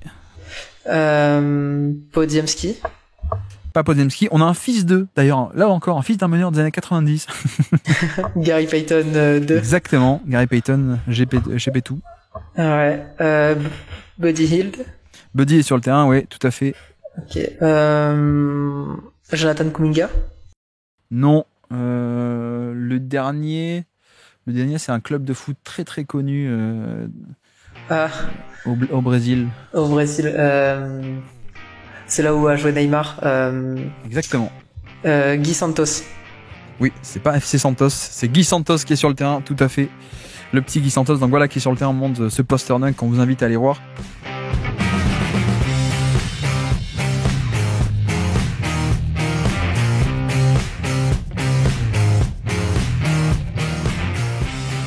Et donc 5e et dernier joueur du jour, on peut aller sur Jalen Brunson. Je te fais le topo, 35 minutes par match pour Brunson en 2025, 65 matchs, 26 points par match, plus de 7 assists de moyenne également, quasiment 30% d'usage, donc la barre un peu symbolique des 30% des volumes de stars, évidemment, il y est. Et encore là, je parle que de l'usage de scoring, hein. Le passing n'est même pas inclus là-dedans. Et puis également 105 de true shooting, plus d'efficacité relative à la moyenne, donc plus 5% par rapport à 100 d'efficacité relative à la moyenne. C'est très très bien sur un tel volume. Bon, pour te lancer juste, hein, on est sur, encore une fois, un Jalen Brunson qui, en fait, année après année après année, ne s'arrête jamais de progresser. Ouais, c'est ça. Sa carrière se résume à la progression. Et c'est une progression inattendue. Oui. Je pense que c'est vraiment la progression qu'on attendait peut-être le moins parmi les joueurs actuellement en NBA, mis à part Giannis Antetokounmpo. Enfin, ouais. En tout cas, Jalen Brunson, c'est exceptionnel ce qu'il fait. C'est le franchise player des Knicks, mais c'est un maestro offensif. Ce que j'adore chez lui, c'est forcément son footwork. Parce que c'est un petit meneur, mais qui est pas le plus explosif sur son premier pas. Mais en fait, il arrive à créer de la séparation avec son footwork. C'est vraiment un footwork d'élite. C'est comme une danseuse finalement quand il est sur le parquet. Enfin, c'est quelque chose moi que je trouve vraiment fabuleux. Et puis son shoot. Enfin, il a un shoot. Enfin, il est tellement efficace au scoring. Tu l'as dit, 105 de true shooting plus. Alors qu'il a un usage démentiel. C'est vraiment par lui que passent tous les ballons des Knicks. Je crois que c'est même le joueur qui a le temps la balle entre les mains le plus importante en termes de secondes. Le plus grand temps de possession de NBA, tu veux dire? Ouais, c'est ça exactement. Ouais. Et parce qu'en fait c'est vraiment lui le créateur sur pick and roll. C'est un joueur qui est vraiment, en fait c'est très propre tout ce qu'il fait, parce que c'est efficace au scoring, efficace au passing. Il y a très peu de pertes de balles. Enfin. Oui, c'est vrai que si on crée un peu une espèce de super efficacité, pas que au tir, mais aussi de propreté au turnover. Bon, il y aurait SGA aussi qui est extrêmement propre sur les deux. Mais Brunson serait peut-être deuxième sur ce côté. En fait, propreté du tir, mais aussi propreté de très peu de pertes de balles, même si on pourrait mettre la nuance que il y a aussi peu de pertes de balles parce que c'est c'est l'avantage de l'inconvénient. C'est-à-dire que, vu sa petite taille, il y a des passes qu'il va pas tenter ou pas aller chercher. Donc, le fait de pas faire des passes fait que tu limites un peu le nombre de turnovers aussi. Ça, c'est le verre à moitié vide. Mais le verre à moitié plein, c'est que, il y a un rendement qui est spectaculaire en termes d'efficacité, en fait. Ouais, c'est ça, c'est que, enfin, un joueur avec un tel usage qui a moins de 10% de turnover percentage, ouais, c'est ça, c'est juste fou. Et puis, c'est peut-être pas un passing spectaculaire comme tu l'as dit, mais c'est efficace. On n'a pas besoin d'avoir des grandes passes à la Luka Doncic. Enfin, un 3 points et un 3 points. Donc, que tu fasses une skip pass à l'opposé ou un kick out de le joueur à côté, c'est pareil, c'est un 3 points. Donc, sur ça, moi, enfin, le shooting, le pull-up, c'est fabuleux, que ça soit, c'est un joueur top 10 en pull-up, top 10 en drive. Non, c'est fort quand même. Pour te dire, donc, des joueurs avec minimum 30 ou 32% d'usage qui font moins de 10% de turnover percentage, grosso modo. Donc, on a SGA, Mitchell aussi, qui est un peu comme ça, Maxey, mais parce que Maxey fait pas de passe, Wagner est par là, et puis Brunson, effectivement. Et ce sont les seuls joueurs qui sont à moins de 10% de turnover percentage sur des gros volumes, et comme tu dis, c'est assez notable. Après, tu vois, moi, s'il était capable de faire la skip pass vers le corner opposé, je prendrais. Et en vrai, je pense que Oui. c'est ce qui le démarque un peu de ce qu'on pourrait appeler le chapeau 1, justement, le prime LeBron, le prime Luka Doncic, et ce côté top 5 ou top 2, top 3 NBA, quoi, pour le coup. Et bon, je sais pas ce que je voulais faire, mais je commence par la nuance, du coup. En effet, c'est vrai que sur pick and roll, parfois, il peut se faire un peu, on le voit de plus en plus, notamment à cause du spacing des Knicks, qui est pas top, parfois. Ben, il se prend des blitz, il se prend des prises à deux assez agressives parce qu'on sait que il y a pas forcément le spacing derrière pour punir et que donc on prend ce risque d'essayer de l'étouffer en se disant soit il va ressortir mais il y aura pas le spacing pour punir, soit il va pas arriver à ressortir parce que un peu plus petit, donc un peu plus de limitation. Mais bon, une fois qu'on a établi cette limitation, qui est une limite qui finalement est extrêmement haute, faut quand même dire que justement, par rapport à sa taille, il a quand même développé un jeu absolument fantastique et il n'arrête pas de repousser à chaque fois les limites relatives à sa taille, quoi, pour le coup. Tu vois, on parle de ça, mais c'est aussi un excellentissime joueur de pick and roll, qui, avec le flotteur, avec le long tir à 2 points, il y a aussi pas mal de pull-up à 3 points. Récemment, ça se développe de plus en plus, cet aspect-ci de son jeu. Et même au global, ça reste un des joueurs qui, tiens, tu vois, par exemple, au niveau des assisted 3, à quel point est-ce qu'il est assisté à 3 points? Il était autour des 60% l'an passé, c'est tombé à 45%. Donc il est de moins en moins assisté à 3 points. Comprendre, il en prend de plus en plus des pull-up à 3 points, il les met en plus. Donc il y a cet aspect-là qui est une évolution assez notable parce que avoir ce pull-up à 3 points, c'est aussi avoir une arme tactique pour battre certains types de couverture défensive, pour battre un drop, pour battre, voilà, c'est parfois ce genre de choses, même sur isolation, pouvoir dégainer à 3 points, ça vient un peu compléter son jeu qui était plutôt axé mi-distance jusqu'ici. Mais voilà, au demeurant, on a quand même un moteur d'attaque qui est assez génial. Alors, encore une fois, peut-être pas chapeau 1, mais je sais pas ce que t'en penses, à quel point aussi on peut pas mettre des nuances sur sa création collective, ou plutôt mettre une partie du discrédit sur le collectif, le manque de spacing, parce que parfois c'est juste que c'est pas qu'il pourrait pas trouver la solution, c'est que parfois il peut pas trouver la solution parce que il manque de l'espace, ça manque de spacing et donc tout est resserré autour de lui, quoi. Ouais, c'est ça, c'est que tu peux, enfin, quand t'as pas d'espace pour aller au cercle, tu t'as beau driver, etc. Si t'as 3 joueurs sur toi, tu peux pas finir correctement. Mais même sur drive, là, il est 10e, parmi les joueurs à minimum 10 drives par match cette saison, il est 10e sur 55 à l'efficacité. Ouais. Je trouve que vraiment, il optimise au mieux tout ce qui lui est donné. Tant côté naturel avec sa taille que côté structurel avec l'effectif des Knicks. Je vois pas vraiment ce que lui pourrait faire de plus. Alors, on peut peut-être parfois lui reprocher sa défense, et ça je l'entends, mais en fait il apporte tellement offensivement que c'est clairement excusable. C'est une superstar, donc Oui, d'accord. Côté défense, tu étais en train de dire plutôt quand tu le situes un peu en dessous de la moyenne tout de même. Ouais, un peu en dessous de la moyenne. Alors de base parce que sa taille forcément le limite, et qu'on a vu qu'en playoff il pouvait se faire cibler sur ça. Mais pour autant, en fait, il possède, c'est vrai que son haut du corps fait qu'il peut un peu résister quand il est bumpé ou quand il est post-up. Donc après, sa taille le limite forcément. Lui aussi parfois se restreint entre guillemets, dans le sens où il va éviter les fautes bêtes. Mais même là en fait, je sais pas si je dirais que c'est pour autant un défenseur négatif ou quoi que ce soit. Enfin, c'est un peu en dessous de la moyenne, mais c'est pas si négatif que ça en tout cas. Je pense qu'il est négatif, mais qu'il y a un côté en plus où les Knicks, tu sais, maintenant il y a 2 maillons faibles, quoi. Ouais, c'est ça. Il y a 2 options où les équipes d'élite, elles pouvaient attaquer soit 4, aller chercher 4 et cibler 4 sur pick and roll, soit Brunson. Et il y a la question de, finalement, est-ce que c'est pas trop d'en avoir 2? Déjà qu'un seul, c'est compliqué, mais alors d'en avoir 2. Mais bon, ça c'est une question plus générale. Mais non, mais après, au final, c'est un compromis défensif qui est là, qui n'est pas anormal, on va dire, pour pas mal de créateurs stars. Au final, je vais pas dire que l'anomalie c'est plutôt l'inverse, mais voilà, avoir des Anthony Edwards qui est à la fois génial en porteur de balle et aussi génial en termes de défense, c'est vrai que ça c'est un peu plus rare. Du reste, avoir un Brunson, ça me dérange pas trop, je veux dire. Tant qu'il y a la création collective de très haut niveau derrière, je pense que ça équilibre même très très largement, bien entendu. Mais non, mais au niveau des petites évolutions qu'on note à droite à gauche, le pull-up à 3 points, on a déjà parlé.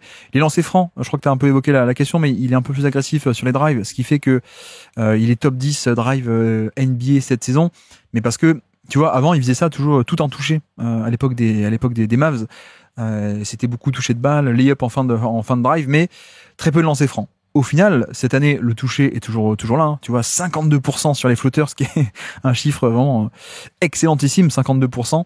Mais il a aussi quasiment doublé sa production, sa capacité à provoquer des lancers francs par rapport à son explosion à l'époque de Dallas. Donc ouais, on a vraiment un maestro du drive au final qui est maître de l'entrejeu, qui devient de mieux en mieux aussi sous le panier, etc., etc. Et d'ailleurs, tu vois, c'est marrant, on parlait un peu de ça.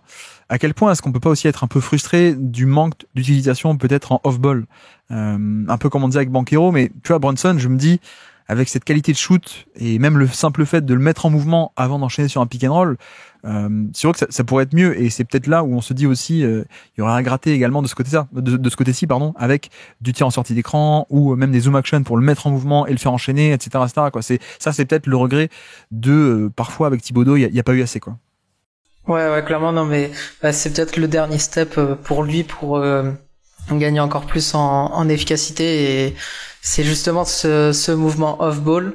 Après, est-ce que c'est pas aussi quand il est off-ball le moyen pour lui de, entre guillemets, se reposer, enfin, parce qu'il a tellement de responsabilités une fois qu'il a la balle en main, enfin, je sais pas sur ça, mais même peut-être qu'il deviendra jamais ce joueur off-ball, parce qu'en même temps, j'ai pas de souvenir, en tout cas, ou peut-être je me trompe, hein, n'hésite pas à me corriger dessus, mais qu'à Dallas, même off-ball, c'était pas non plus tant que ça, enfin c'était un peu plus qu'à New York forcément, mais moi j'ai pas des souvenirs justement de ces zoom action ou quoi que ce soit. Non, il passait du temps off-ball parce qu'il y avait Doncic, donc il était loin du ballon, mais il n'y avait pas une activité ou des systèmes pour le faire arriver off-ball, quoi. Mais tu vois, moi, c'est ce que j'aime bien chez Edwards. Cette année, c'est qu'on le met en mouvement, on lui fait faire des sorties d'écran, et donc c'est pas juste j'attaque à partir d'une situation un peu statique, c'est tiens, prends un écran, sortie d'écran, comme ça tu captes le ballon, ton défenseur a déjà un peu un temps de retard, tu peux attaquer, etc. Après, la valeur qui est géniale avec Brunson off-ball, c'est le spacing et le fait que c'est un excellentissime shooter de catch and shoot. Donc quand tu fais opérer Michael Bridges, quand tu fais opérer Max McBride ou Karl Anthony Towns, tu peux avoir juste Brunson, même si ça bouge pas trop, au moins dans le corner ou sur l'aile, et tu sais que si ça dézone, ça peut punir, quoi. Donc ça, c'est quand même assez cool. Et puis dernier point, on parlait de la nuance de sa taille, où il peut se faire blitzer, il peut se prendre des prises à deux agressives et un peu se faire contenir de cette manière.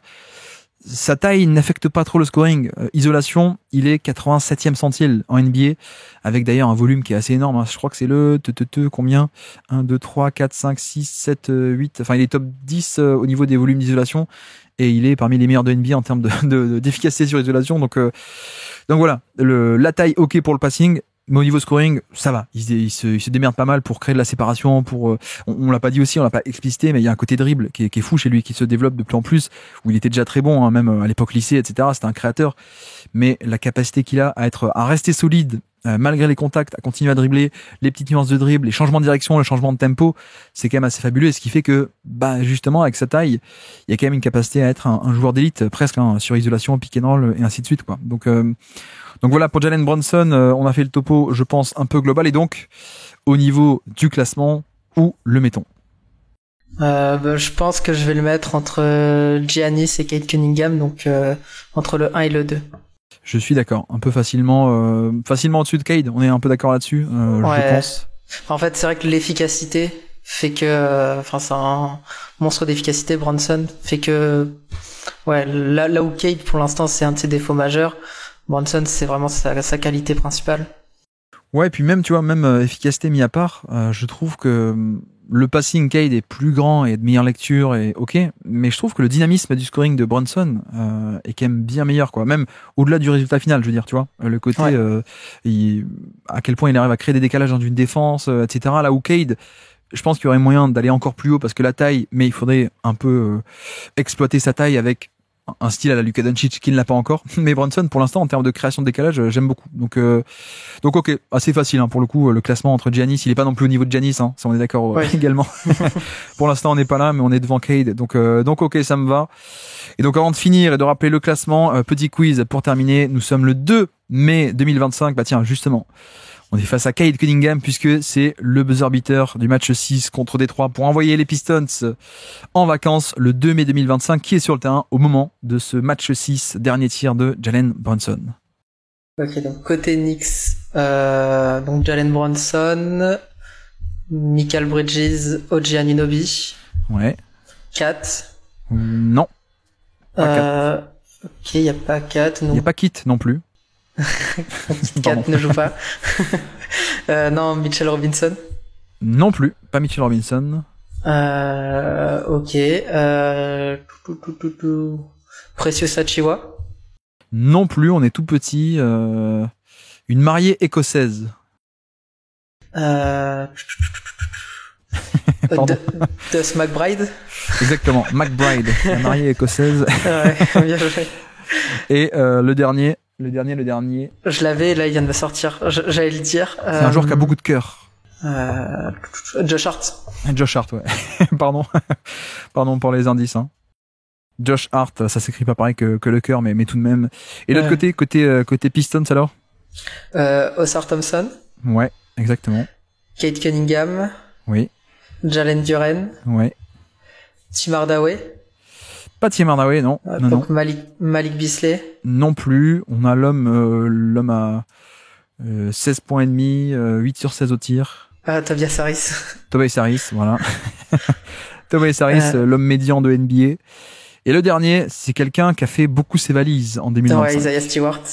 Non. Qui a fait ses valises en 2025. Qui a bougé? Dennis Schroeder. Exactement, Dennis Schroeder. Qui a fait Brooklyn, puis Warriors, puis Pistons. Et en plus, il a été utile aux Pistons. Donc voilà qui est sur le terrain. Désolé les fans de Détroit, ça finit très mal pour vous là. On met Brunson dessus au niveau du classement et en plus on vous rappelle des mauvais souvenirs. Mais voilà, c'est action marquante de la saison évidemment, ce buzzer beater de Brunson en playoff. Et donc je rappelle le classement avant de se quitter. On a désormais un top 10 après 2 épisodes. Giannis numéro 1, Brunson numéro 2, Cade numéro 3. Paolo Banchero, numéro 4, Sabonis, numéro 5. Ensuite, je pense qu'il y a un petit écart. Et numéro 6, Nembhard, Josh Hart, puis PJ Washington, McDaniels et en numéro 10, pour l'instant, bon dernier, Al Horford. Donc voilà pour ce top 10. Eh bien, il ne me reste plus qu'à te remercier d'être passé sur la syllabe, sur ce top 100 participatif une nouvelle fois, Lucas. Merci à toi de l'invitation, Guillaume. Toujours un plaisir. Et puis, hâte qu'on se revoie pour reparler d'autres joueurs.